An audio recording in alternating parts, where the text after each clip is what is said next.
পৌরসভার ৫ নম্বর ওয়ার্ডের কালী পুজো থেকে শুরু করে শহরের একের পর এক কালী মণ্ডপের উদ্বোধন করলেন পৌরপ্রধান অশোক কুমার মিত্র। সঙ্গে ছিলেন কলকাতার জনপ্রিয় অভিনেত্রী রিমঝিম গুপ্তা।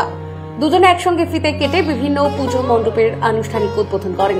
উদ্বোধনের সময় চারিদিকে উৎসবের আমেজ ছড়িয়ে পড়ে। অভিনেত্রীকে এক ঝলক দেখার জন্য এলাকাবাসীর মধ্যে ছিল প্রবল উৎসাহ। পাড়ার মানুষ থেকে শুরু করে তরুণ প্রজন্ম সকলে ভিড় জমান উদ্বোধনী অনুষ্ঠানে। পৌরপ্রধান অশোক মিত্র জানান, শহরের কালীপুজোগুলি আমাদের গর্বের ঐতিহ্য। সকলের সহযোগিতায় এবছর সুন্দর ও শান্তিপূর্ণভাবে পুজো হোক, এই কামনাই করি।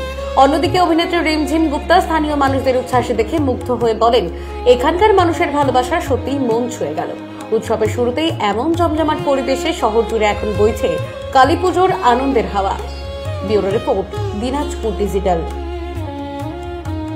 নিজের ওয়ার্ড, আমার ৫ নম্বর ওয়ার্ডের প্রতি বছরই ছাত্রপল্লী ক্লাব তারা নিষ্ঠা ভক্তি সহকারে শ্যামা মায়ের পুজোর আয়োজন করে। তো এবছরও তারা আয়োজন করেছেন। আমার পাড়ার ক্লাব, আমার নিজের ওয়ার্ডের ক্লাব এবং আমাদের সকলের ক্লাব, সেই ক্লাব শ্যামা মায়ের যে আরাধনায় তারা ব্রতী হয়েছেন এবং সকলের সঙ্গে একসঙ্গে কিছুটা সময় কাটালাম এবং পাশাপাশি উদ্বোধন অনুষ্ঠান ছিল। আমার সঙ্গে আপনারা জানেন বিশিষ্ট ব্যক্তিবর্গ ছিলেন এবং আমাদের বাংলা চলচ্চিত্র জগতের অভিনেত্রী সম্মানীয়া আমাদের রিমঝিম গুপ্তা, তিনিও ছিলেন।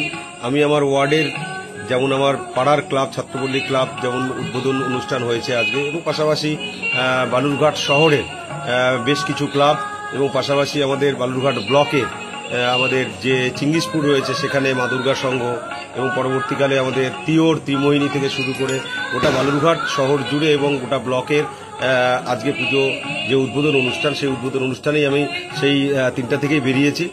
প্রায় 20টার মতো ক্লাব আজকে তাদের আমন্ত্রণে সাড়া দিয়ে তাদের সাথে কিছুটা সময় কাটিয়েছি এবং পুজো মণ্ডপে গিয়েছি, বেশ কিছুটা সময় কাটালাম। পুজো উদ্বোধন অনুষ্ঠান মঞ্চ ছিল, বিভিন্ন জায়গায় সাংস্কৃতিক অনুষ্ঠান ছিল, কোথাও বস্ত্র বিতরণ ছিল। খুব ভালো লাগলো, সকলের সঙ্গে সময় কাটালাম এবং প্রত্যেকের সাথে কিছুটা সময় ভাগ করে নিয়ে তাদের মধ্যে থেকে যেমন একদিক দিয়ে মাতৃ আরাধনায় ব্রতী হয়েছি আমরা সকলে মিলে।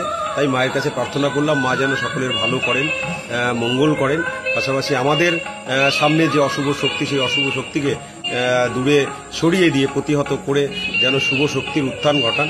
তো সেই কামনাটাও মায়ের কাছে করলাম এবং প্রত্যেকেরই মঙ্গল যেন তিনি করেন, প্রত্যেকে যেন সুস্থ থাকে এবং প্রত্যেকে দীর্ঘায়ু কামনা করে এবং প্রত্যেকেরই যেন সুখে শান্তিতে সমৃদ্ধিতে মা ভরিয়ে দেন, সেই কামনাটাও করলাম মায়ের কাছে। Bureau report, Dinajpur digital. North বেঙ্গলের সেরা সুপার স্পেশালিটি হাসপাতাল জীবন রেখা, অভিজ্ঞ ডাক্তার, আধুনিক lab, 24x7 emergency services, neurology, cardiology, orthopaedics, gastro, দন্ত ও চোখের চিকিৎসা একসাথে, আইসিইউ, এনআইসিইউ এবং NABL অ্যাক্রেডিটেড প্যাথোলজি ল্যাব। জীবন রেখা হসপিটাল। আপনার জরুরি মুহূর্তে অ্যাম্বুলেন্স পৌঁছবে ঠিক সময়েই। কল করুন 83730 66655।